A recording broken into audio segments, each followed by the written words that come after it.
বিএনপির নানান প্রচারণায় মুখ ফসকে জয় বাংলা স্লোগান দিয়ে ফেলছেন। মানে আমরা যেমন আওয়ামী লীগ আমলে ওবায়দুল কাদেরের মুখে শুনতাম কাওয়া হাউ। এরকম হাস্যরসের কথা হতো আছে যে আমি তো দল বদলাই না, আমি সবসময় সরকারি দল করি। তারা যেরকম অন্যায়ের শিকার হয়েছেন, তাদের হাতেও যদি আবার অন্য কেউ একই অন্যায়ের শিকার হয়। তার কি মানে নজির এই পর্যন্ত দেখা গেছে? ধরেন যত মামলা বাণিজ্য আছে তার বেশিরভাগই আসলে বিএনপির হাতে হয়েছে। এরকম হাজার হাজার নেতা কর্মীর বিরুদ্ধে শাস্তিমূলক ব্যবস্থা গ্রহণ করা, হাত জোর করে বলছে 12 তারিখ পর্যন্ত চাঁদাবাজি না করতে। নিজ দলের নেতা কর্মীদের বিরুদ্ধে এরকম অভিযোগ উঠলে তারা আমলেই নিত না। মনে তারেক রহমানের দুর্নীতিতেই নানান রকম ট্যাগ আছে, খাম্বা, হাওয়া ভবন, মিস্টার 10%। তারেক রহমানের বিরুদ্ধে দুর্নীতিতে আর কোন রায়ই তাকে অর্থ পাচার মামলায় রায় হয়েছে, 7 বছরের কারাদণ্ড ছিল তারেক রহমানের বিরুদ্ধে। ঠুনকো জায়গায় গিয়ে একটা সাপ্লিমেন্টারি কার্ড ইস্যু করে সাজা দিয়েছে।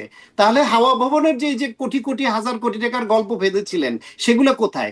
এখনো ধরেন যারা আদালতে আদালতে আদালতের ওই সামান্য কটা টাকার যে সাপ্লিমেন্টারি কার্ডের রায় দিয়ে তো প্রমাণ হয় না। 1 টাকা তুলে নেয় নাই, গচ্ছিত আছে টাকা। তার নিজের হাজবেন্ডের নামে একটা অরফানেজ ট্রাস্ট, সেই টাকা সে চুরি করে নিয়ে গেছে। এই আদালতের রায়ের বাইরেও যে একটা পারসেপশন মানুষের মধ্যে। 16 বছর জয়ের বিরুদ্ধে টাকা পাচার নিয়ে কোন পত্রিকার একটা সিঙ্গেল কলাম করার সুযোগ পেয়েছে দেখেছেন আপনি? একদমই যে কিছুই হতো না। আমরা তখনও জেনেছি ছাত্রলীগের কার বাসায় 100 কোটি না কত কোটি টাকা। তখন হয়তো এটা প্রকাশ্যে বলতো না রাজনৈতিক ঐক্যের খাতিরে, কিন্তু তাদেরকে রাজাকার মনে করতো না এমন নয়। বলতেন খালেদা জিয়া সেই উক্তিটি আসছে, আমিও দেখছিলাম জামাত নেতারা তারা স্বাধীনতা বিরোধী নন, আওয়ামী লীগই স্বাধীনতা বিরোধী, যারা দেশের বিরুদ্ধে গোপন চুক্তি করছে। মানে 21 আগস্ট গ্রেনেড হামলা যেটা, সেটা যে বা যারাই ঘটিয়ে থাকুক, তাহলে এ দোষী না, তাহলে দোষীকে তার কাউকে না কাউকে তো আমাদের ধরতে হবে। বা এই যে বাংলাদেশের যে গুরুত্ব আর ওই সামাজিক সন্ত্রাস বা দৈনন্দিন যে আইন শৃঙ্খলার অবনতি, সেখানে যে সন্ত্রাস, দুইটা তো একমাত্রে আসে না। বিশেষ ট্রাইব্যুনাল কখন করে, দ্রুত বিচার আদালত কখন করে, যখন কোনো কিছু এইরকম বিশেষ গুরুত্বপূর্ণ হয়ে ওঠে। সুতরাং এই সময়ের মধ্যেও যেসব হত্যাকাণ্ড ঘটেছে, যেই যেসব অপরাধমূলক কর্মকাণ্ড ঘটেছে, যেই সব মব ভায়োলেন্স হয়েছে, সেইটা নিয়ে ভুক্তভোগীরা মামলা করেছে। সেই মামলা তদন্ত সাপেক্ষে সেগুলোর রেগুলার বিচারিক প্রক্রিয়া, তার বিচার অবশ্যই হতে হবে। কারণ কোনো ভিকটিমই যেন, বিচার প্রার্থীরা যেন বিচারহীনতার মধ্যে না পড়ে যায়। সেটা একটা আধুনিক রাষ্ট্র, একটা মানবিক রাষ্ট্র, একটা আইনের শাসনের রাষ্ট্রে সেটা হতে হবে। কিন্তু এই সরকার যেমন একটা ইনডেমনিটি দিয়েছে, এই সরকার যেমন ইনডেমনিটি দিয়েছে, সেটা অবশ্য জুলাই যোদ্ধাদের জন্য দিয়েছে, এবং বলা হচ্ছে যে রাজনৈতিক প্রতিরোধের কারণে ওই অভ্যুত্থানকালে সংঘটিত অপরাধের জন্য দিয়েছে। সেটা নির্দিষ্ট একটা সময়ের, কিন্তু কোন সময় সেটা কি বুঝতে পারছেন? কারণ আসিফ নজরুল যখন বলেছিলেন, মাননীয় আইন উপদেষ্টা, তিনি বলেছিলেন যে 31শে আগস্ট পর্যন্ত, কিন্তু অধ্যাদেশে এরকম কিছু উল্লেখ করা আছে বলে আমি দেখি নাই। মানে কোন সময় পর্যন্ত এই ইনডেমনিটি, সেটা কি বুঝতে পেরেছেন? আমি অধ্যাদেশটা আসলে টাইম উল্লেখ আছে কিনা এই মুহূর্তে আমার স্মরণে নাই, এটা দেখতে হবে আবার। তবে জুলাই যোদ্ধাদের জন্য তো অনন্তকালের ইনডেমনিটি দেওয়া যায় না। এইটা ওই আসিফ নজরুল যেটা বলেছেন, আমার ধারণা সেটা আইনে আছে, না থাকলে এটা ভুল আছে, এটা সংশোধন হবে।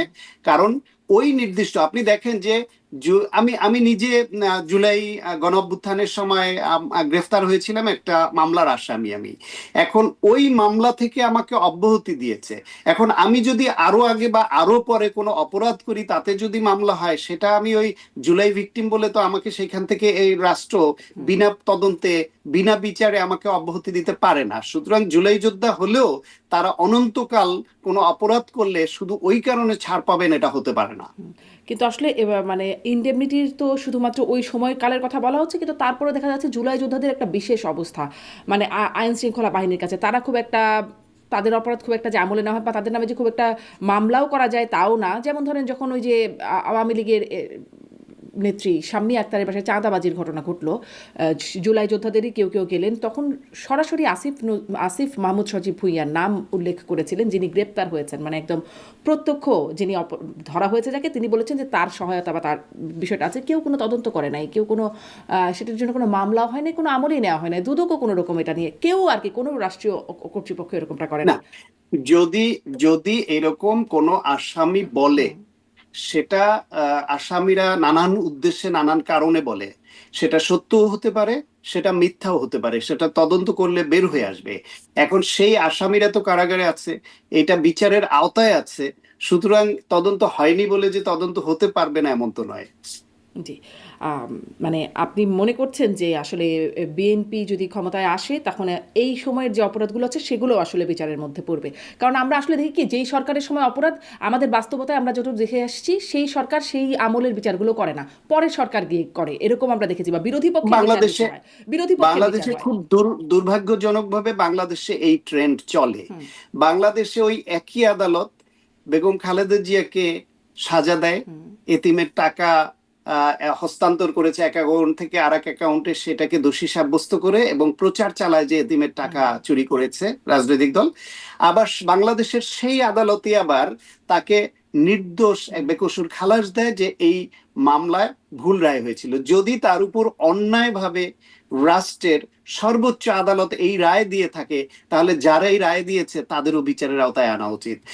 এরকম অনেক গুরুত্বপূর্ণ মামলায় এই যে পট পরিবর্তনের পরে সেটা দেখা যায় যে আগে মোটিভেটেড রায় দেয়া হয়েছিল, বায়াসড রায় দেয়া হয়েছিল। তাহলে রাষ্ট্রের সর্বোচ্চ আদালত যদি এরকম বায়াসড হতে পারে, তারা মোটিভেটেড হতে পারে, তারা যদি রাষ্ট্র পরিচালকদের নির্দেশে রায় দিতে পারে, তাহলে তাই ওই বিচারকদেরও বিচারের আওতায় আনা উচিত। সেটা যতদিন আমরা না পারবো ততদিন পর্যন্ত এই প্রক্রিয়া থেকে বের হওয়া কঠিন হবে। কারণ ওইটা হলেই কেবলমাত্র হুম। পরবর্তী সময়ে যারা বিচার বিভাগে দায়িত্বে থাকেন তারা ভাববেন যে আজকে আমি পদে আছি, কারো হুকুমদারি করে যদি আমি মিথ্যা মামলায় কাউকে এরকম আমি ভিকটিম করি, আমি তাকে যদি মিথ্যা রায় দিয়ে এইভাবে তার জীবন নষ্ট করি, তাহলে আমি পদ থেকে গেলে ভবিষ্যতে আমিও বিচারের আওতায় আসতে পারি। যেটা বাংলাদেশের বিভিন্ন বাহিনীর বেলায় স্পর্শকাতর বিবেচনায় এই কাজটা কেউ করতো না, বিচার বিভাগের বেলায়ও করতো না। আমি আরো স্পষ্ট করলে বলতে পারি যে যারা যখন ক্ষমতায় আসে তারা এই স্পর্শকাতর জায়গাগুলোর আগের অপরাধীদের ধরার জন্য, বিচারের আওতায় আনার জন্য হাত দেয় না। কারণ তারা মনে করে যে আমরা যদি ওটা করি তাহলে আমরা এখন কোনো এদেরকে অন্যায় নির্দেশ দিলে সেই নির্দেশ তো মানবে না। সেই কারণে রাষ্ট্র পরিচালনায় যারা বিভিন্ন সময় এসছে তারা বিশেষ উদ্দেশ্যে এগুলা স্পর্শকাতর জায়গাগুলো হাত দিত না। কিন্তু আমার দাবি, আমার চাওয়া, যে যদি আমরা একটা মানবিক রাষ্ট্র চাই, আইনের শাসন চাই, বিচার বিভাগের স্বাধীনতা চাই, এবং বিচার বিভাগে কেউ চাইলেও হস্তক্ষেপ করতে পারবে না এরকম বিচার ব্যবস্থা আমরা চাই, তাহলে বিচার বিভাগ সহ বিভিন্ন বাহিনীতে যারা এরকম স্পর্শকাতর অপরাধে যুক্ত ছিল, বিশেষ করে আলোচিত বিষয়গুলো, সেগুলো তদন্তের আওতায় আনা উচিত এবং একটা তাদের স্পর্শকাতর এবং বিচারযোগ্য হলে আলোচিত অবশ্যই বিষয় উচিত। বললেন তো তখন তো এই দুটো শব্দের ক্ষেত্রে মনে পড়লো 21শে আগস্ট সব মামলার আসামি মানে মামলার সব আসামিরা খালাস পেয়ে গেছেন এই সময় রায়। আগে যারা অপরাধী হিসেবে গণ্য হয়েছিলেন এখন সবাই খালাস হয়ে গেছে এবং তারপরে আর কিছুই হলো না। মানে ওই অপরাধে মানে ওই সময় যে এতগুলো মানুষ মারা গেল তার জন্য আর কিছুই হলো না। আপনার কি মনে হয় এটিও তো একটা স্পর্শকাতর এবং আলোচিত বিষয়? ডেফিনেটলি আলোচিত বিষয়। আপনি শুধু 21শে আগস্টের সংখ্যাটা বড় এবং বড় নেতা ছিল ওইটাকে ধরছেন। সেরাটনের সামনে ওইখানে যে বাসে গান পাউডার দিয়ে 12 জন লোককে হত্যা করা হয়েছিল, নারী শিশু সহ, সেইখানে আওয়ামী লীগ নেতা নানক সহ অনেকে অভিযুক্ত হলেন। তারা ক্ষমতায় আসার পরে বললেন না, ওকে দিয়ে জোর করে বলানো হয়েছে। সেইখান থেকে তাহলে কি এই যে হত্যাকাণ্ডের শিকার যারা হলেন, গান পাউডার দেওয়া হলো, আগুন দেওয়া হলো, কেউ না কেউ তো করেছে। তাহলে যাদের নামে বিএনপির সময়ে চার্জশিট হয়েছিল, যাদেরকে দোষী করা হয়েছিল, ধরে নিলাম ওনরা নির্দোষ, তাহলে দোষী কে? তাকে খুঁজে বের করে এই রাষ্ট্রের দায়িত্ব ছিল, তাদের খুঁজে বের করে এই আইন শৃঙ্খলা রক্ষাকারী বাহিনীর দায়িত্ব ছিল। ঠিক একইভাবে 21শে আগস্ট গ্রেনেড হামলা যেটা, সেটা যে বা যারাই ঘটিয়ে থাকুক, তাহলে এ দোষী না, তাহলে দোষী কে? তার কাউকে না কাউকে তো আমাদের ধরতে হবে বা তদন্তে আনতে জি, হবে। সেটা যেন এই জজ যে মিয়ারা না হয় বিডিআর এটাও একটা বড় বিডিআর কনসার্ন। বিডিআর হত্যাকাণ্ড, এই যে এতগুলো চৌকস আর্মি অফিসারকে মেরে ফেললো, শুধু এই দিক ওই দিক রশি টানাটানি হচ্ছে, তদন্ত রিপোর্ট হচ্ছে, এই হচ্ছে ওই হচ্ছে, কিন্তু অ্যাকচুয়ালি কারা খুন করলো বাংলাদেশে দুর্ভাগ্যজনকভাবে এইটা পট পরিবর্তনের সঙ্গে সঙ্গে সুর বদলে যায়, কিন্তু প্রকৃত দোষীকে সেটা কেউ জানতে পারি না আমরা। এই ধারা থেকেও আমাদের নিশ্চয়ই বের হয়ে আসতে হবে। জি, সেটি আসলে খুবই একটা গভীর সংকটের জায়গা বলেছেন। এই ট্রুথ অ্যান্ড হিলিং কমিশন সম্পর্কে আর একটা দুটা কথা একটু শুনি যে সেখানে আসলে মানে আওয়ামী লীগের পুনর্বাসনের কোনো জায়গা আছে কিনা, আওয়ামী লীগের সাথে কোনো যোগাযোগ সেটির কোনো সুযোগ আছে কিনা। আমরা এই সরকার মানে বর্তমান অন্তর্বর্তীকালীন সরকারও আসিফ নজরুল সাহেবই বলেছিলেন গত বছর মে মাসে সম্ভবত যে ট্রুথ অ্যান্ড রিকনসিলিয়েশন কমিশন গঠিত হবে, কিন্তু সেটি এই সরকারের আমলে পরে শেষ পর্যন্ত এসে নাকচ হয়ে গেছে। প্রধান উপদেষ্টা সেটি নাকচ করে দিয়েছেন, তেমনটি হবে না। মানে এরকম কিছু কি এই ট্রুথ অ্যান্ড হিলিং কমিশনের ভাবনার মধ্যে আছে?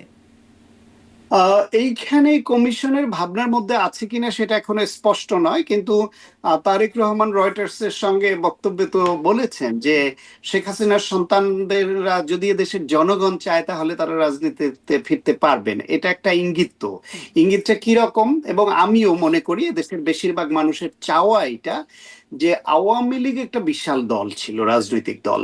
সেই রাজনৈতিক দল 16 বছর ফ্যাসিবাদী কায়দায় দেশ চালাতে গিয়ে তাদের অনেক নেতারা গুম খুনের সঙ্গে যুক্ত হয়েছেন, তাদের অনেক নেতারা লুটপাটের সঙ্গে যুক্ত হয়েছেন, অনেক নেতারা 14, 18 এবং 24-এর নির্বাচনের মতো এরকম গণতন্ত্র হত্যাকারী নির্বাচনে তারা সংশ্লিষ্ট ছিলেন।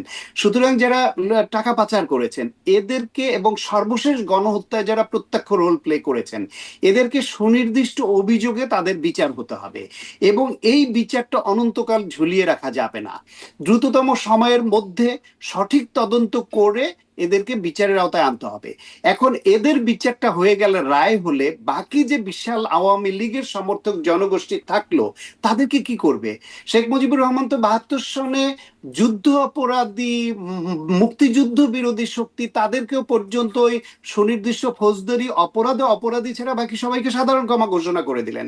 জিয়াউর রহমান তো এসে তিনি যা বাংলাদেশকে আরো অ্যাকোমোডেটিভ করার উদ্দেশ্যে বা ঐক্যবদ্ধভাবে এগিয়ে যাওয়ার জন্য তিনি তো রাজনৈতিক দল হিসেবে যারা নিষিদ্ধ ছিল তাদেরকে ওপেন করে দিলেন, যে সবাই রাজনীতি করার সুযোগ পাক, জনগণ যাদের গ্রহণ করে তারা রাজনীতি করবে। সুতরাং আওয়ামী লীগের বেলাও যারা অপরাধী, যাদের বিরুদ্ধে সুনির্দিষ্ট অভিযোগ আছে, তাদের বিচারের আওতায় এনে বাকি যারা, তাদের তো নাগরিক অধিকার রাজনীতি করা, তারা কেন রাজনীতি করতে পারবে না? নিশ্চয়ই বাংলাদেশের সেই দিকে এগুতে হবে। এত বড় একটা শক্তিকে মূল ধারার রাজনীতির বাইরে রেখে তো এই দেশ এগোতে পারবে না। অনেকে আবার মানে আওয়ামী লীগের নেতারা অনেকেই আবার মাথার উপর ছাতার খোঁজে অনেকে বিএনপিতে ঢুকে পড়ছেন, বিএনপির নানান প্রচারণায় মুখ ফসকে জয় বাংলা স্লোগান দিয়ে ফেলছেন। মানে আমরা যেমন আওয়ামী লীগ আমলে ওবায়দুল কাদেরের মুখে শুনতাম কাওয়া হাইব্রিড ইত্যাদি নানান ফার্মের মুরগি এরকম বিএনপি আওয়ামী লীগে ঢুকে যাচ্ছে, এখন আসলে বিএনপিতে এরকম কাওয়া হাইব্রিড বা ফার্মের মুরগি ঢুকছে কিনা কোনোভাবে? হ্যাঁ, ঢুকে পড়ছে তো, সেটা তো সংবাদ মাধ্যমে আমরা দেখতে পাচ্ছি যে আওয়ামী লীগের সুবিধাভোগী বা আওয়ামী লীগের পদে ছিলেন এরকম অনেকে জামাত ইসলামে ঢুকেছে, বিএনপিতে ঢুকেছে, বিভিন্ন দলে কম বেশি ঢুকছে। কেউ আবার দলীয় পদে ঢুকেনি, কিন্তু প্রচারণায় বা স্থানীয়ভাবে মিশে গেছে। দেখেন, প্রত্যেকটা রাজনৈতিক দলের, বিশেষ করে যারা পাওয়ার পলিটিক্স করে, বুর্জুয়া রাজনীতি, পাওয়ার পলিটিক্স বা এর মধ্যপন্থার রাজনীতি যারা করে, এ ধর্মভিত্তিক রাজনৈতিক দল এবং বামপন্থী ক্যাডার ভিত্তিক রাজনৈতিক দল, এই টাইপের দল ছাড়া বড় দলগুলোতে সবার বেলায় দেখবেন যে এদের নেতা কর্মীদের মধ্যে অনেকগুলা লেয়ার থাকে। কেউ থাকে হচ্ছে আদর্শিকভাবে ওই দলকে ভালোবেসে করে, সেই দলের আদর্শ ভালো খারাপ সেটা ভিন্ন বিবেচনা, কিন্তু তার কাছে ওই দলের আদর্শ ভালো লাগে বলে দলকে এবং দলের আদর্শকে ভালোবেসে ডেডিকেশন নিয়ে করে। আর কিছু আছে তারা হচ্ছে গিয়ে যে দলে থাকলে তিনি একটু এম্পাওয়ার্ড হবেন, একটু তিনি খবরদারি করতে পারবেন, নির্বিঘ্নে ব্যবসাটা করতে পারবেন, একটু তার আর্থিক লাভবান হবে, সমাজে তিনি বুক ফুলিয়ে চলবেন, এইসব নানান ইকুয়েশন মাথায় রেখে ওই দলে করে। ফলে বাংলাদেশে তো এরকম অনেক বড় বড় নেতাদেরই যখন সরকার হয় ওই সরকারি দলে যোগ দিয়ে সরকারি দলের এমপি হওয়ার এরকম নজির তো আছে। এরকম হাস্যরসের কথাও তো আছে যে আমি তো দল বদলাই না, আমি সবসময় সরকারি দল করি, সরকার বদলায় তো আমার দোষ কি? সুতরাং এরকম নেতাও তো বাংলাদেশে আছে। এটা হঠাৎ করে চলে যাবে না। আদর্শিক রাজনীতি যত বেশি স্ট্রং হবে তত বেশি এই ধরনের এই যে দলছুট, এই দিক ওই দিক করা সুবিধাবাদী রাজনীতিকের সংখ্যা তত কমে আসবে। তাহলে কি মানে এই কথার একটা সামারি করি, এটা যে ধানের শীষ বা বিএনপি জিতলে আওয়ামী লীগ রাজনীতিতে পুনর্বাসিত হতে পারবে, এরকম একটা সামারি কি টানা যায়? কারণ মানে দেখছিলাম যে বিভিন্ন জায়গায় এই প্রচারণাটাও করছে যে বিএনপি ক্ষমতায় আসলে মানে শেখ হাসিনা ফিরতে পারবেন, এমন কথাও আসলে ভাইরাল হয়েছে। এরকম একজন নারী বলছেন যে আমি বরাবরই আওয়ামী লীগের ভোটার, কিন্তু এবারে ধানের শীষে ভোট দিব, কারণ ধানের শীষে ভোট দিলেই শেখ হাসিনা ফিরতে পারবেন। এরকম একটা ভাইরাল জিনিস দেখলাম। আরও বিভিন্ন জায়গায় মানে প্রচারণার মধ্যেও এরকমটা আসছে। ঠিক সরাসরি শেখ হাসিনা ফিরতে পারবেন এমনটি না বললেও আওয়ামী লীগ ফিরতে পারবে, এরকমটি কি বাস্তবতা হতে যাচ্ছে? না, না, অত সরল না, অত সরল অঙ্কে বলা যাবে না। বিষয়টা এরকম যে শেখ হাসিনা সহ যারা অপরাধ করেছেন তারা বাংলাদেশে ফিরতে তো পারবেন, এখনো তো বাংলাদেশ তাদের চায়। এই সরকারও তো তাদেরকে চিঠি দিয়ে ইন্ডিয়ার কাছে শেখ হাসিনাকে ফেরত চেয়েছে, সুতরাং তিনি চাইলেই তো ফিরতে পারেন। বিএনপি আসলো নিশ্চয়ই ইন্ডিয়ার কাছে শেখ হাসিনাকে ফেরত চাইবে। চাইবে কেন? কারণ সঠিক তদন্তের মাধ্যমে তার তো এখানে আত্মপক্ষ সমর্থনের অধিকার আছে। তার আইনজীবীর মাধ্যমে তিনি আত্মপক্ষ সমর্থন করবেন, তিনি বিচারের মুখোমুখি হবেন, এবং তিনি নির্দোষ প্রমাণিত হতে পারলে তিনি সেটা হবেন। আর যদি তিনি দোষী হন, তাকে তো দোষী হন, তাহলে তো অবশ্যই তাকে বিচারের মুখোমুখি হতে হবে এবং শাস্তি তাকে পেতে হবে। কিন্তু সুতরাং এই যে শুধু বিচারটা সে শেখ না, হাসিনার হচ্ছে, মানে অন্যরা। ধরেন বৈশ্বিক অঙ্গনে বা আন্তর্জাতিক বিভিন্ন সংস্থা বলছে যে এই বিচার প্রক্রিয়ায় গলদ আছে, বা ট্রাইব্যুনালকে নিয়ে প্রশ্ন তুলছে, এটি দিয়ে এই বিচারটাই মানে ইনভ্যালিড হয়ে যাবে না তো? আপনার কি মনে হয় না, মনে আছে যে যুদ্ধ অপরাধীদের বিচার হয় যখন, তখন অনেক অনেক আন্তর্জাতিক সংস্থা, একদম। খুবই ওয়েল রেপুটেড সংস্থা, এটা নিয়ে প্রশ্ন তুলেছিল। তারপর ওই বিচারটা কিন্তু হয়ে গেছে। এখন কি আপনি ওই বিচার ফেরত দিতে পারবেন? আর সুতরাং এটা তো যা একটা কার্যকর হয়েছে, বাকিগুলো তো আবার ইনভ্যালিড হয়েই যাচ্ছে, তাই না? যারা যেগুলো আসলে হ্যাঁ, পেন্ডিং ছিল। এখন এখন সেটা আন্তর্জাতিক সংস্থা তাদের মতামত তারা দিবে। কিন্তু একটা দেশের স্বাধীন সার্বভৌম দেশ, সেখানকার যে সরকার, তারা যদি মনে করে তাদের এখানে যে আইন, তাদের এখানে যে বিধি ব্যবস্থা যেটা করেছে সেই অনুসারে এটা ঠিক করেছে, সেটা তো আন্তর্জাতিক সংস্থাগুলো সেটা তো বাধা দিয়ে সেটা রুখতে পারবে না। এখন কিছু ত্রুটি থাকলে আমাদের প্রত্যাশা থাকবে, অতীতে যেরকম বিনা বিচারে অথবা অন্যায়ভাবে ইন্টেনশনালি কাউকে ভিকটিম করা হয়েছে, এই সরকার এর আমলে যে বিষয় নিয়ে বিতর্ক উঠেছে, ভবিষ্যতে যারাই রাষ্ট্র পরিচালনার দায়িত্বে আসলো, হোপফুলি আমি আশা করি বিএনপি আসবে, তারা আসলে যেন তারা যেরকম ভিকটিম হয়েছেন, তারা যেরকম অন্যায়ের শিকার হয়েছেন, তাদের হাতেও যদি আবার অন্য কেউ একই অন্যায়ের শিকার হয়, তাহলে তো বুঝতে হবে তাদের ঠিক উপলব্ধিটা আসলো না। একজন কিন্তু একই ভিকটিম, অন্যায়ের শিকার হবে না, একজন, তার কি মানে নজির এই পর্যন্ত দেখা গেছে? ধরেন যত মামলা বাণিজ্য আছে তার বেশিরভাগই আসলে বিএনপির হাতে হয়েছে। মানে আওয়ামী লীগের ছোট চুনাপুটি বড় সড়ো যারা আছেন, এমনকি বাসার কর্মচারী, তাদের নামেও মামলা অনেক এসে গেছে, এবং মামলা বাণিজ্যের সাথে বিএনপির নামটা খুব বড় করে আসে, সবচেয়ে বেশিভাবে আসে। সেরকম চাঁদাবাজির জায়গায় বিএনপির নামই আসছে, এবং বিরোধী পক্ষ একদম প্রচারণায় স্পষ্টভাবে চাঁদাবাজির বিষয়টা বলছে। মানে ওয়েল, নজির কি এটা স্থাপন করতে পারলো যে যেটা শিকার বিএনপি আচ্ছা হয়েছে সেটা বিএনপি করবে না? আচ্ছা আচ্ছা আচ্ছা, বল, আপনি ভালো কথা বলেছেন, ভালো প্রসঙ্গ তুলেছেন। এইটা জামায়াত ইসলাম এবং বিএনপির প্রতিপক্ষ, তারা সবাই এই প্রসঙ্গটা তুলে সামনে। আপনার সাংবাদিকতার জীবন তো বেশ অনেক বছরই হয়ে গেছে। তো আপনি কি দেখেছেন যে বিএনপিতে এই যে এরকম হাজার হাজার নেতাকর্মীর বিরুদ্ধে শাস্তিমূলক ব্যবস্থা গ্রহণ করা, এই গ্রহণ করার অর্থটা হচ্ছে দল থেকে এই অভিযোগটা মেনে নেওয়া, যে তাদের বিরুদ্ধে যে অভিযোগ আছে তার সত্যতা দল পেয়েছে। প্রথম ধাপটা। আগে তো রাজনৈতিক দলগুলো বাংলাদেশের নিজ দলের নেতাকর্মীদের বিরুদ্ধে এরকম অভিযোগ উঠলে তারা আমলেই নিত না, মনে করতো যে এর বিরুদ্ধে শাস্তিমূলক ব্যবস্থা গ্রহণ করলে এটা মেনে নেওয়া হচ্ছে যে আমার দলে চাঁদাবাজ আছে। না, হতো তো বিএনপি, শুদ্ধি অভিযান, হয় না? আওয়ামী লীগের সময় তো নানান বিভিন্ন সময় শুদ্ধি অভিযান হতো, ক্যাসিনো ট্যাসিনো কত কিছু বের হয়ে যেত, হতো তো শুদ্ধি না, অভিযান। না, সেটা আইন শৃঙ্খলা রক্ষাকারী বাহিনীর অভিযানে ধরা পড়তো। হুম। বিএনপি কি নিজেরা, আওয়ামী লীগ কি দলগতভাবে রাজনৈতিক শুদ্ধি অভিযান চালিয়ে কাউকে ও চাঁদাবাজের অভিযোগ আছে ওকে, অতএব অভিযোগের ভিত্তিতে ওকে আমি বাদ দিয়ে দিয়ে এটা করেছে? বিএনপি তো মামলাও হয় নাই বিএনপির ওই নেতার বিরুদ্ধে, তারা তো দোষী সাব্যস্ত হয় নাই, আইন শৃঙ্খলা রক্ষাকারী বাহিনীর হাতে গ্রেফতার হয় নাই। বিএনপি নিজ উদ্যোগে যাদের বিরুদ্ধে সমাজের বিভিন্ন স্তরে অভিযোগ উঠেছে, দলীয় চ্যানেলে তারা তদন্ত করেছে, এবং যেটা সত্যতা তাদের কাছে মনে হয়েছে এটা ভ্যালিড অভিযোগ, তাদেরকে তারা ব্যাপক হারে যেরকম শাস্তিমূলক ব্যবস্থা নিয়েছে। এইটাও তো একটা পজিটিভ মুভ। এখন আপনি একটা, যে আগে স্কুলেই যেত না, সে স্কুলে যাওয়া শুরু করেছে, সেটাকে অ্যাপ্রিসিয়েট না করে আপনি যদি বলেন যে ও তো পাস করতে পারবে না, তার এই যে স্কুলে যে যেত না, সে যে স্কুলে যাওয়া শুরু করেছে, এটাকে অ্যাপ্রিসিয়েট করেন, করে বলেন যে ভালো লেখাপড়া, ভালো রেজাল্ট আমরা দেখতে চাই, এবং এই ধারাবাহিকতা আমরা অব্যাহত থাকি, এটা দেখতে চাই। এখন আমরা যদি ভালো একটা উদ্যোগ নিলে সেটাকেও যদি আমরা ওইভাবে প্রশ্নবিদ্ধ করি, তাহলে তো সে এই যে সব ভালো উদ্যোগে মুভটা, আমাদের প্রশ্নবিদ্ধ করাটাই আমাদের কাজ, মানে সেই উদ্যোগটাও বিষয়ে না আমরা জানবো। না, কারণ কি উদ্যোগটাকে বিএনপি যখন উদ্যোগটাকে ক্ষমতায় ছিল, প্রশংসাও করতে হবে। নিশ্চয়ই বিএনপি একটা ব্যবস্থা নিচ্ছে, আমলে নিচ্ছে, সেটি নিশ্চয়ই প্রশংসাযোগ্য। কিন্তু আমি এটাও একটু প্রশ্ন করতে চাই, বিএনপির মানে দলের উপরে কি একটু কন্ট্রোল কম? মানে এভাবে করে এতবার বলার পরেও একজন দুইজন তিনজন মানে হয়েই যাচ্ছে, এবং বহিষ্কারের সংখ্যাটাও বেশ বড়, তারা এই ব্যবস্থাগুলো আপনি নিল। তারপরে আপনি ধরেন আপনি তারপরে ধরেন জোট সরকার যখন ছিল, তখনও তাদের কর্মীদেরকে নিয়ন্ত্রণ করা গেল না। মানে নেতাকর্মী অনেকে এত বেশি সন্ত্রাসী হয়ে আপনি উঠছিলেন, তাদের বিরুদ্ধে ক্রস ফায়ার, মানে ওই যে অপারেশন ক্লিন হার্ট চালাতে হলো, সেখানে বিএনপিরই বেশি নেতাকর্মী মারা গেছে বলে এটা এটা তারাও দাবি এটা করছে। বলতে এটা বলতে দ্বিধা নাই। এবং আপনি নতুন করে প্রশ্ন তুললেও এ প্রশ্ন পুরনো, এবং আপনারও নিশ্চয়ই উপলব্ধি থাকবে যে বাংলাদেশে, আবারও সেই কথাটা বলি, মধ্যপন্থী পাওয়ার পলিটিক্স করা দলগুলোর মধ্যে চেইন অফ কমান্ড ধর্মভিত্তিক দল এবং বামপন্থী দলের তুলনায় অনেক শিথিল। যদি চেইন অফ কমান্ড এত স্ট্রং থাকতো তাহলে কি বাংলাদেশে প্রায় 80 জন বিদ্রোহী ক্যান্ডিডেট বিএনপির হয়? আওয়ামী লীগের আগের নির্বাচনগুলোতে যে এত বিদ্রোহী ক্যান্ডিডেট হতো সেটা কি হতো? জাতীয় পার্টি যে বারবার ভেঙে যাচ্ছে সেটা কি হতো?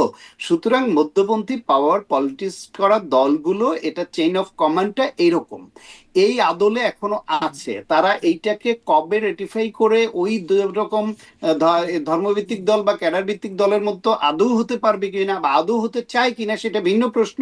কিন্তু যেরকম আছে এই বাস্তবতা মেনে নিয়েই এই দলগুলোকে মানুষ ভোট দেয় এবং এই দলগুলোকে মানুষ ক্ষমতা, রাষ্ট্র পরিচালনার দায়িত্ব দেয়। বিএনপি আগের থেকে এই বিষয়ে অনেক উন্নতি করেছে, শুধু তার কিছু প্যারামিটার আমাদের কাছে স্পষ্ট। আমাদের প্রত্যাশা এবং চাওয়া হচ্ছে বিএনপি যেন এবং অন্যান্য রাজনৈতিক দলগুলো যেন এই যে তাদের যে এখনকার যে প্র্যাকটিস এটা অব্যাহত রাখে। রাতারাতি তারা সূর্য যাবে এটা আমিও আশা করি না, কিন্তু একটা বেটার বিএনপি আমি চাই। এখনো প্রচারণায় তো দেখা যাচ্ছে যে বিএনপির একজন নেতা তিনি প্রচারণায় গিয়ে বলছেন যে 12 তারিখ পর্যন্ত, হাত জোর করে বলছেন 12 তারিখ পর্যন্ত চাঁদাবাজি না করতে। অনেক চাঁদাবাজি বেড়ে গেছে, 12 তারিখ পর্যন্ত চাঁদাবাজি না করতে। এরকমটা এখন দেখা যাচ্ছে, মানে 12 তারিখের পরে আবার হ্যাঁ, জি। এটা এটা ওই একজন প্রার্থীর এই নিউজটা এসছে প্রথম আলোতে, আমি দেখেছি। এটা এর আগেও দু একজনে বলেছে তাদের অসহায়ত্ব, যে তারা জনগণের কাছে রায় প্রত্যাশা করেন, কিন্তু তার দলের একজন কর্মী বা নেতা যখন চাঁদাবাজি করেন তখন ওই 2-4 জনের জন্য পুরো দলটা কলঙ্কিত হয় অথবা ওই প্রার্থীর প্রতি বিরূপ মনোভাব হয়। ফলে এই মুহূর্তে তার হাতে বিএনপির পক্ষ থেকে কিন্তু বারবার পুলিশ প্রশাসনকে বলা হয়েছে যে আপনারা আমাদের দলের কারো বিরুদ্ধে সুনির্দিষ্ট অভিযোগ থাকলে তার বিরুদ্ধে আইনগত ব্যবস্থা নিন। এই সরকারকে বারবার তারেক রহমান নিজে বলেছেন, দল থেকে বলা হয়েছে স্টেটমেন্ট করে। কিন্তু এরা ওই অপরাধ কেউ করলে তার বিরুদ্ধে ব্যবস্থা না নিয়ে তা সরকারের পক্ষ থেকে, সংবাদ মাধ্যমের পক্ষ থেকে, অন্য দল থেকে বিএনপি কে শুধু অ্যাকিউজড করা হচ্ছে। এইখানেও চাঁদাবাজ বিএনপিতে আছে, তো বিএনপিতে দখলদার আছে, তো আছে বলেই তো তাদের বিরুদ্ধে ব্যবস্থা নিচ্ছে, এবং সবগুলো তো বিএনপির তদন্তের আওতায় আনাও সম্ভব না এত বড় দলে। সেই ক্ষেত্রে হয়তো স্থানীয়ভাবে কোনো একজন নেতা তার এলাকায় তার কর্মীদের দ্বারা এই আচরণে অসহায় বোধ করে তিনি এই হাত জোর করে এই কথাটা বলেছেন যে মানুষকে আমার প্রতি বিমুখ করাবেন না। কিন্তু যখন রাষ্ট্র পরিচালনার দায়িত্বে আসবে তখন বিএনপি কে আমরা আরো জোরালো ভাবে অ্যাকিউজ করতে পারবো যে এখন তো পুলিশও আপনাদের হাতে, প্রশাসন আপনাদের হাতে। তো তখন তো আপনারা হয়তো বলতেন যে পুলিশ গ্রেপ্তার করে না, এটার দায় তো সব বিএনপির না, কিন্তু তখন বিএনপি কে আরো জোরালো ভাবে আমরা অ্যাকিউজ তার করতে মানে এখন পারবো যেমন যে বিএনপি রাষ্ট্র নিজের পরিচালনা। চাঁদাবাজ বা দখলদারদের কাছে বিএনপি একরকম অসহায়, তখন সেই অসহায়তাটা থাকবে না। কোথাও কোথাও জি। কোথাও কোথাও কোনো কোনো কর্মীর কাছে এই অসহায় বোধ আছে, কারণ এটা সব দলীয় ব্যবস্থাপনায় এইভাবে ব্যবস্থা নিয়ে কোথাও কোথাও হয়তো পারছে না। কিন্তু যখন রাষ্ট্র পরিচালনার দায়িত্বে বিএনপি আসবে তখন বিএনপি যদি সত্যি সত্যি তারা যেটা বলছে, তার যে অঙ্গীকার করছে এবং এই প্রতিশ্রুতিকে তারা বলছে রাষ্ট্রের সঙ্গে নাগরিকের বা জনগণের চুক্তি, সেই চুক্তি যদি তারা বাস্তবায়ন করতে চায় তাহলে তো তখন তাদের দলীয় নেতা কর্মীর এইরকম চাঁদাবাজ, দখল বা কোনো অপরাধে যুক্ত হলে সেই ব্যবস্থাটা নেওয়া তাদের অবশ্য কর্তব্য হয়ে দাঁড়াবে। এবং তখন যদি সেই ব্যবস্থা না নেয়, এখনকার এই প্রতিশ্রুতি নিয়ে আমরা বিএনপি কে অবশ্যই ধরতে জি, পারবো। জি, মানে আর একটা ইশতেহারের খুবই গুরুত্বপূর্ণ বিষয় যে যেই বিষয়গুলো ছাড়া কিছু বাস্তবায়ন করা যাবে না বলে জনাব তারেক রহমানই বলছেন যে দুর্নীতি দমনের বিষয়ে তিনি বিশেষ গুরুত্ব দিচ্ছেন। এবং কিন্তু সমস্যা হচ্ছে যে এই দুর্নীতি নিয়েই আবারও বিরোধী পক্ষের প্রচারণার কথা বলি। প্রচারণার বড় একটা জায়গা, অভিযোগ আক্রমণের বড় একটা জায়গা হচ্ছে দুর্নীতি। সেখানে আর ঠিক শীর্ষ নেতা মানে তারেক রহমানের দুর্নীতিতেই নানান রকম ট্যাগ আছে, খাম্বা, হাওয়া ভবন, মিস্টার 10% ইত্যাদি নানান রকম ট্যাগ কিন্তু আছে। সেগুলো থেকে মুক্ত হয়ে আসলে মানে এই এই এই যে প্রচারণাটা সেটি খুব হালে পানি পাবে। মার্কিনেরাও কিন্তু এখনো পর্যন্ত মানে তখন সেই তার বার্তায় যে ফাঁস হওয়া বিষয়, সেখানে নানান রকম নেতিবাচক বিশেষণ বিশেষায়িত করা হয়েছিল জনাব তারেক রহমানকে। এখনও দেখা যায় অনানুষ্ঠানিক বক্তব্যে ওই যে সেই ফাঁস হওয়া বক্তব্যের কথা বলছি, ওয়াশিংটন পোস্টেও যেটা নিয়ে খবর হয়েছে, সেখানেও বিএনপি নিয়ে একটুখানি কথা আছে, সেইটুকুতেই বলা হচ্ছে দুর্নীতি এবং অভ্যন্তরীণ কোন্দলে তারা নিজেরাই মানে এটাকেই সমস্যা হিসাবে দেখছে বিএনপির। এই অবস্থায় আসলে বিএনপির দুর্নীতি বিরোধী প্রচারণা খুব হালে পানি পাচ্ছে। আচ্ছা, হালিপারি পাচ্ছে না বলে আপনার কেন মনে হচ্ছে সেটা আমি আমি একটু জানি না, প্রশ্ন কারণ করছি যে হচ্ছে, পাচ্ছে কিনা না আসলে, আমি আমি আপনার বলছি আমি বিশ্লেষণ। বলছি জি। আমি বলছি আপনাকে, তারেক রহমানকে নিয়ে যে অভিযোগ, সেটা যে খুব ভ্যালিড অভিযোগ ছিল না, সেটা তো আমরা শুধু যদি এটুকু দেখি যে যে আওয়ামী লীগ সরকার 16 বছর প্লাস ক্ষমতায় থেকে এবং যে 111-এর সরকার 2 বছর ক্ষমতায় থেকে তারা মাইক্রোস্কোপিক ফাইন্ডিংস গুলা পর্যন্ত অ্যাকুমুলেট করবার চেষ্টা করেছে, সেই অবস্থায় তারা কোনোভাবে তারেক রহমানের প্রত্যক্ষ কোনো দুর্নীতির এমন কোনো এভিডেন্স জাতির সামনে হাজির করতে পারেনি, যেটা দ্বারা মনে হয় যে তারেক রহমান রাষ্ট্রের ব্যাপক অর্থ সম্পদ দুর্নীতি করে এই পাচার করেছেন বা এই সম্পদ করেছেন বা এইখানে তার এই সম্পৃক্ততা ছিল। সেই রকম কোনো এভিডেন্স আপনার হাতে বা আমাদের হাতে এই আমাদের আওয়ামী লীগ কোনো সরকার রাজনৈতিক নেতার বিরুদ্ধে, দিতে মানে শীর্ষ পেরেছে কিনা? নেতাদের বিরুদ্ধে এমন কোনো অভিযোগ কি কখনো একদম প্রমাণিত মাইক্রোস্কোপিক বিষয় দিয়ে একদম নির্ভেজাল ভাবে প্রমাণিত আছে? 111 সরকার আসার পরে শেখ হাসিনার নামে দুর্নীতির নাম মামলা হয়েছিল খালেদা জিয়ার থেকে 3 গুণ বেশি। এখন যত পরবর্তীতে সেটা শেখ হাসিনা ক্ষমতায় আসলো, সব উঠে গেল। খালেদা জিয়ার নামে ছিল 5টা মামলা, সেই মামলা 36টা হয়ে গেল। এইটা ক্ষমতার পরিবর্তনের পরে হলো।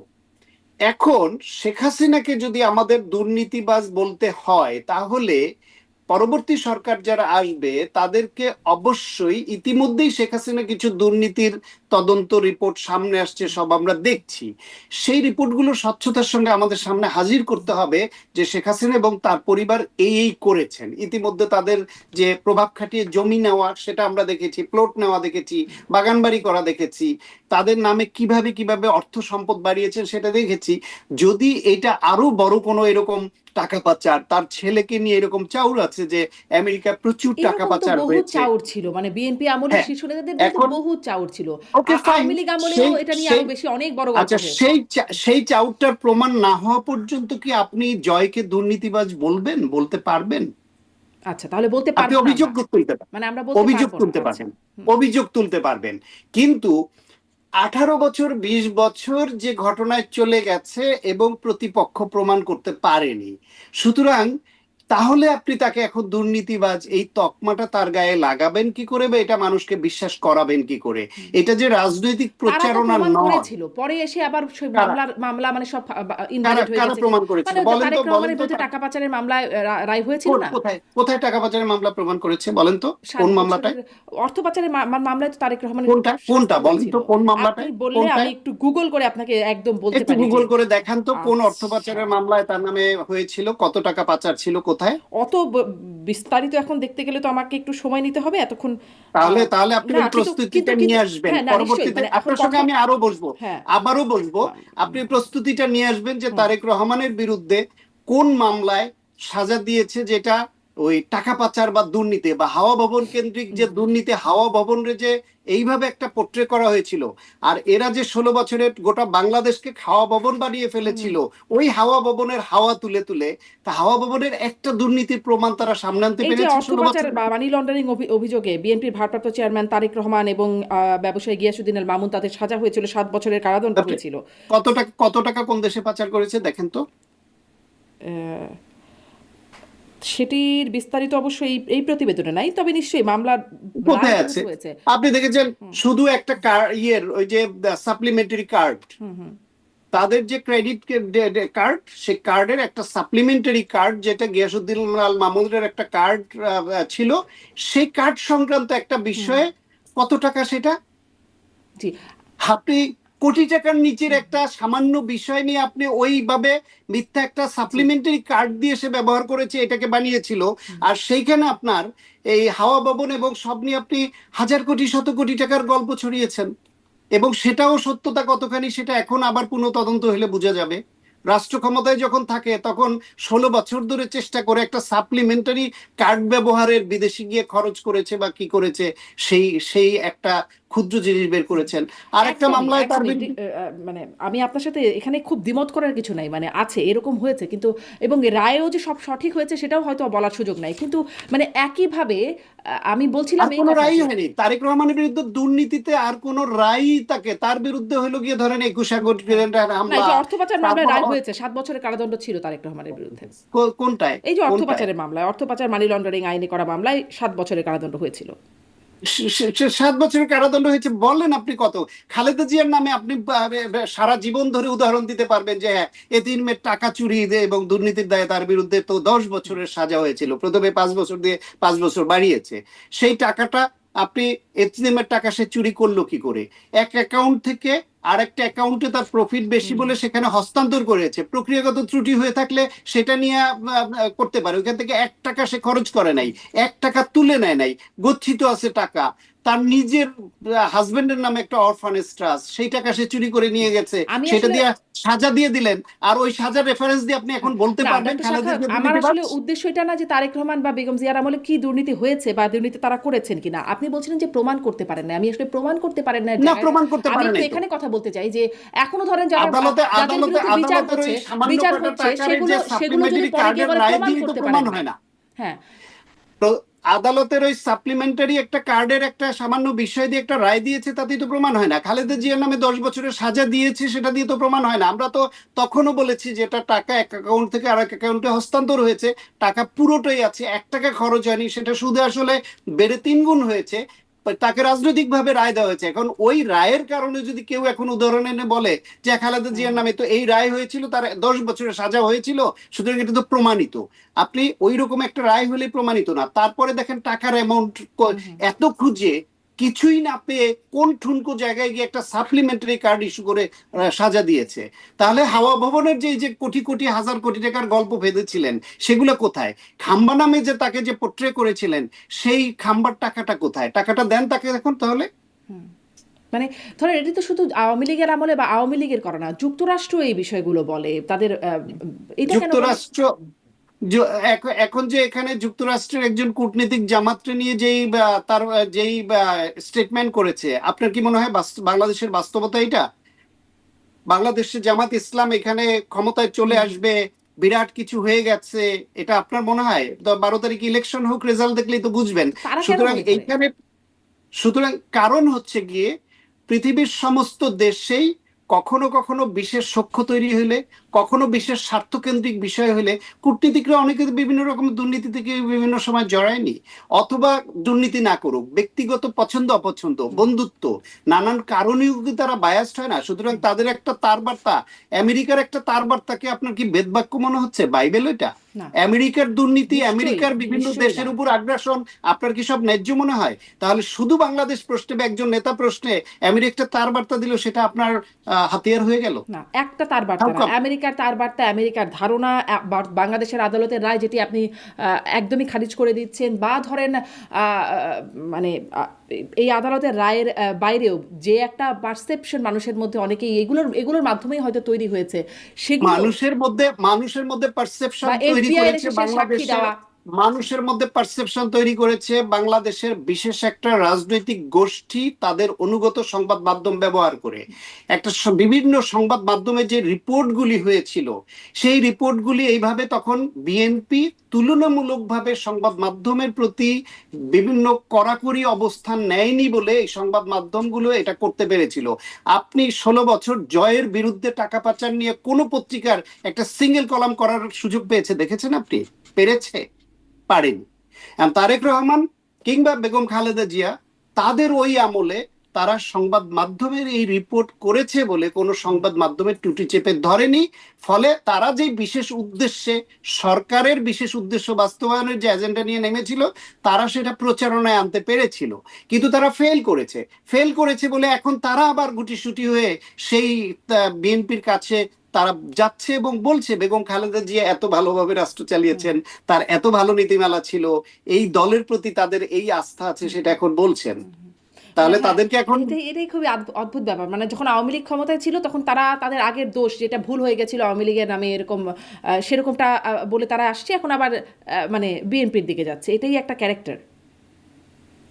হ্যাঁ, বাংলাদেশে তো এই ক্যারেক্টার সব শ্রেণী পেশার মধ্যে আছে।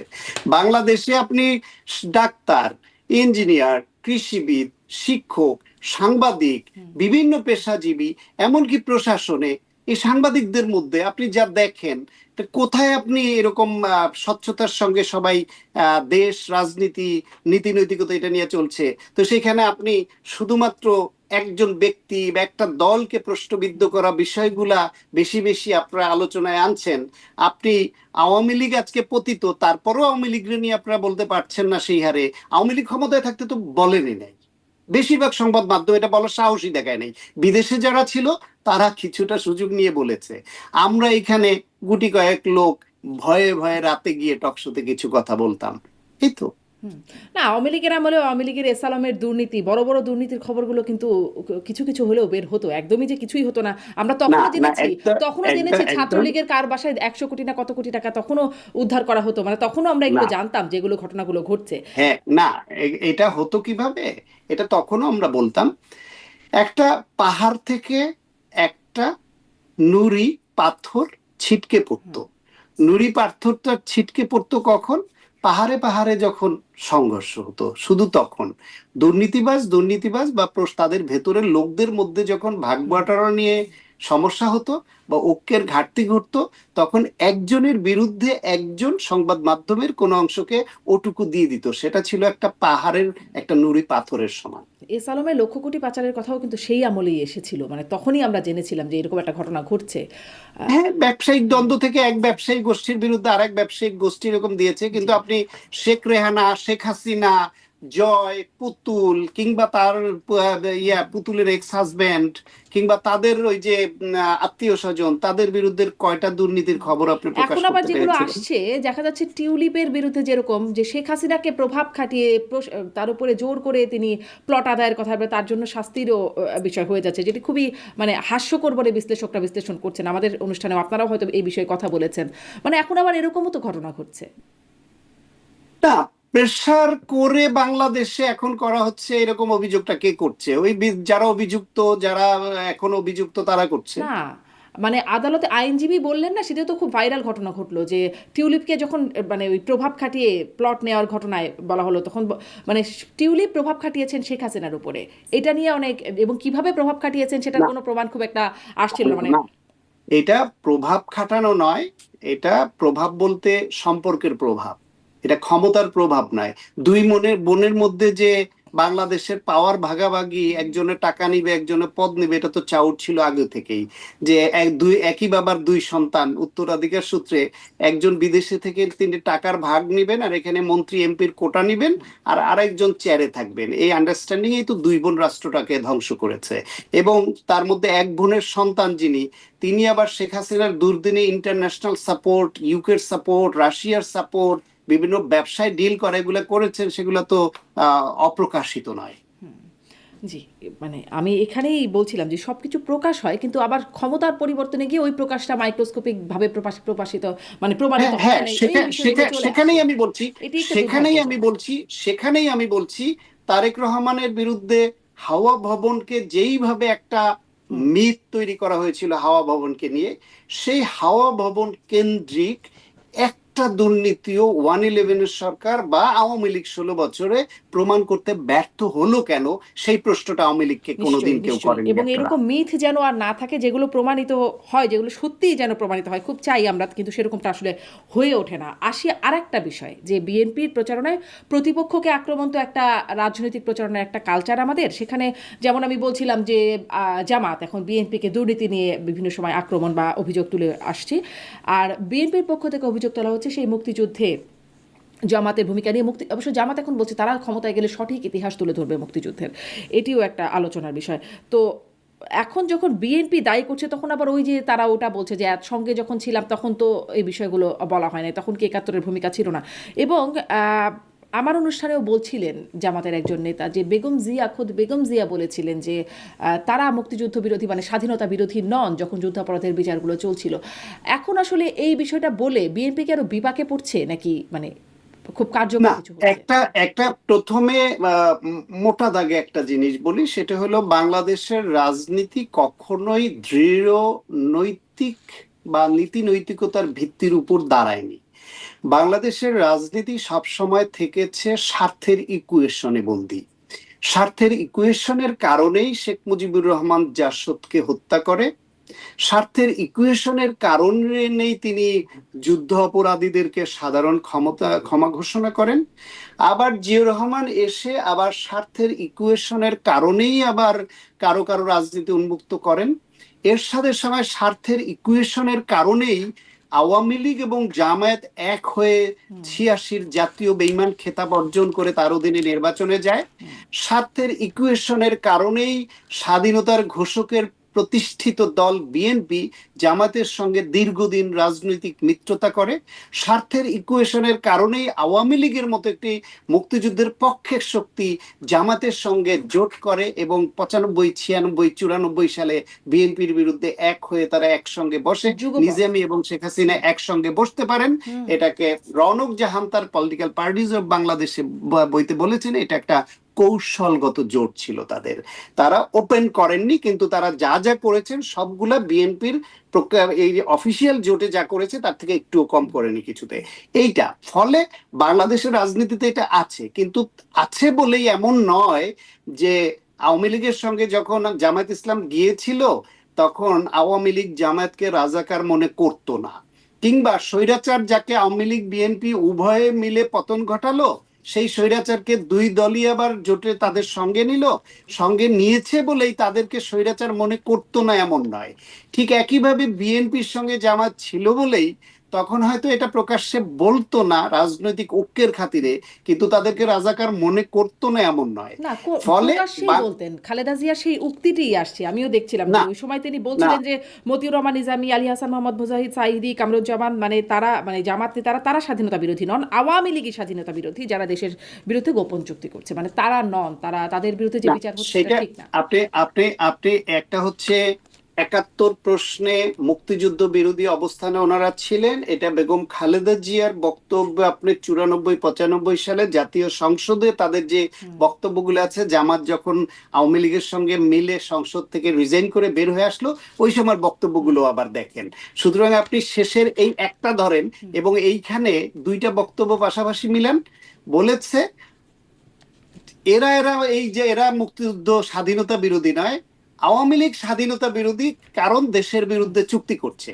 তাহলে স্বাধীনতা এবং সার্বভৌমত্বর ৭১ প্রশ্নে অবশ্যই জামায়াত ইসলাম বিরোধী, কিন্তু আওয়ামী লীগ যে স্বাধীন সার্বভৌম একটা দেশের স্বার্থ ক্ষুণ্ণ করে বিদেশের সঙ্গে গোপন চুক্তি করতে পারে তারা প্রকৃত স্বাধীনতা বিরোধী বর্তমানের প্রেক্ষাপটে। সুতরাং এইটা একটা অন্য ধরনের একটা স্টেটমেন্ট যে বাংলাদেশের স্বাধীনতা রক্ষা করবার দল আওয়ামী লীগও নয়। সুতরাং তারা জামাতের উপর যে অন্যায়টা করছে, তাদের যে ফাঁসি দিচ্ছে সেটার প্রতিবাদ করতে গিয়ে এটা বলেছেন। এবং আমি নিজে না, তারা বর্তমান প্রেক্ষাপটে বলছে, এটা ৭১ উল্লেখ করে বলেন নাই বেগম খালেদা জিয়া। বিচার ৭১ জন্য হলেও তাদেরকে যেইভাবে বিচারটা করা হচ্ছিল সেই বিচারটা প্রশ্নবিদ্ধ ছিল এবং অনেককে বিনা বিচারে প্রায় রাষ্ট্রীয় হত্যাকাণ্ডের আওতায় হত্যা করা হয়েছে। কাদের মোল্লার রায় হয়ে গেল, রায় হয়ে যাওয়ার পরে একটা মব তৈরি করে বাধ্য করে আইন পরিবর্তন করে তারপর ফাঁসি দেয়া হলো। সুতরাং সেগুলো তো রাষ্ট্রীয় হত্যাকাণ্ড ছিল, সেই প্রতিবাদটা করতে হবে। এখন এক একজনের ভাষা এক এক রকম হবে। আপনি ওই একটা বিষয় নিয়ে আপনি খালেদা জিয়ার এই বিষয় নিয়ে যে জামায়াত যে দায় মুক্তি পেয়ে যাবে এটাও তো কোনো কথা না। আর খালেদা জিয়া যা বলছেন, সারা জীবনে যা কিছু বলেছেন রাজনৈতিক বক্তব্য, তার প্রতিটাই যে সহি হয়ে যাবে এমন ভাবারও তো কোনো কারণ নাই। তিনি তো মানুষ, তিনি তো রাজনীতিবিদ। গুরুত্বপূর্ণ কৌশলগত কারণে আসলে আমাদের দলগুলো কি কি করেছে, যেটি বলা হয় সঙ্গে থাকলে সঙ্গী, না থাকলে জঙ্গি, এই বিষয়টাও একরকম ওইটার মধ্যে পড়েই যায়। জি, ডেফিনেটলি। একদম শেষে একটা প্রশ্ন মানে করতে চাই যে ওসমান হাদির বিচারের দাবিতে এখন মানে যে ঘটনাগুলো ঘটলো বা ঘটছে, আরো কর্মসূচি আছে, ইনকিলাব মঞ্চের, যমুনা ঘেরাও, সেখানে পুলিশের সাথে সংঘর্ষ, এবং তারা বলছে নির্বাচনের আগেই প্রশাসনের এরকম ভূমিকা, তাহলে নির্বাচন তারা কিভাবে করবে এই প্রশাসন, এরকম প্রশ্ন তুলে রাখছে। অনেকের রয়েছে যারা শাসন কার্যে নিয়োজিত, তাদের বিরাট একটি অংশের নৈতিক চরিত্র নেই বললেই চলে। এদের অনেকের পারিবারিক জীবন ত্রুটিপূর্ণ, সামাজিক জীবন সংকটাপন্ন, এবং রাজনৈতিক জীবন নেই বললেই চলে।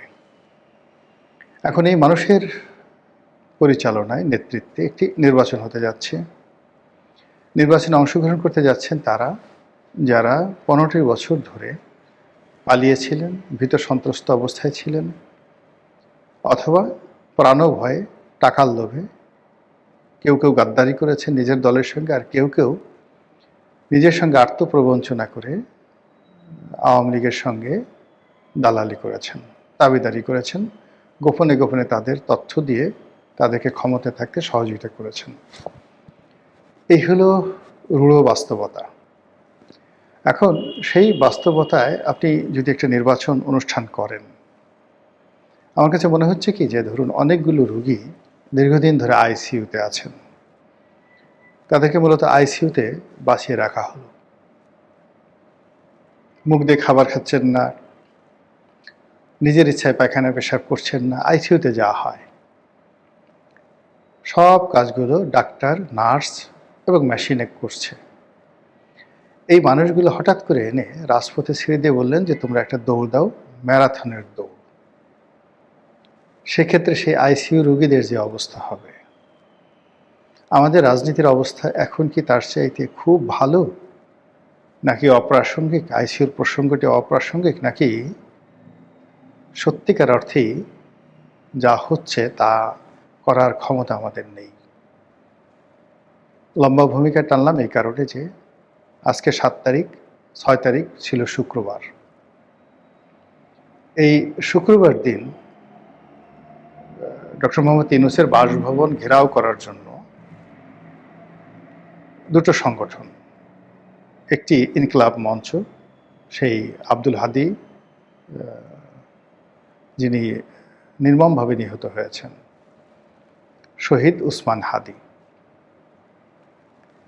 তো তার বিচারের দাবিতে।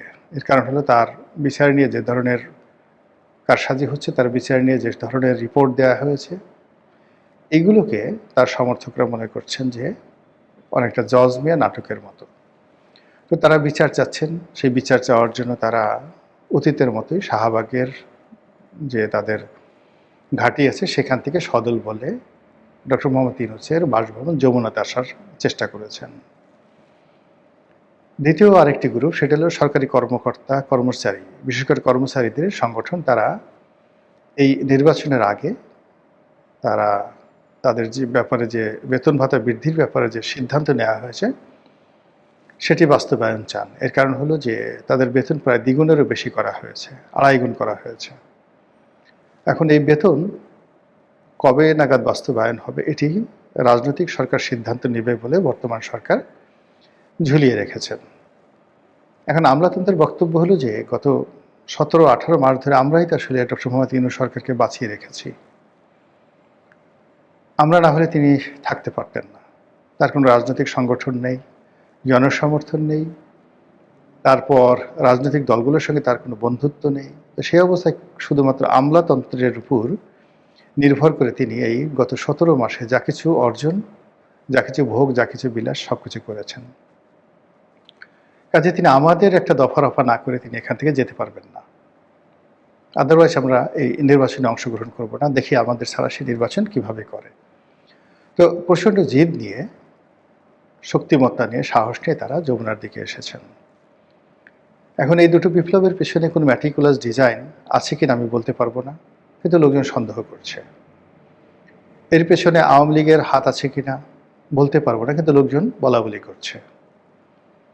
এর পেছনে জামাতের ইন্ধন আছে কিনা, এমনকি স্বয়ং ডক্টর মোহাম্মদ ইউনূসের গ্রিন সিগন্যাল আছে কিনা তাও আমি বলতে পারবো না, কিন্তু লোকজন বলা বলি করছে।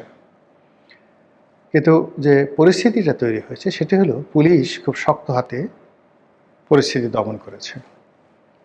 সেই শেখ হাসিনা জমানার মতো বললে ভুল হবে, তার চাইতেও নির্মম এবং নিষ্ঠুরভাবে পুলিশ এখানে তাদের দায়িত্ব পালন করেছেন।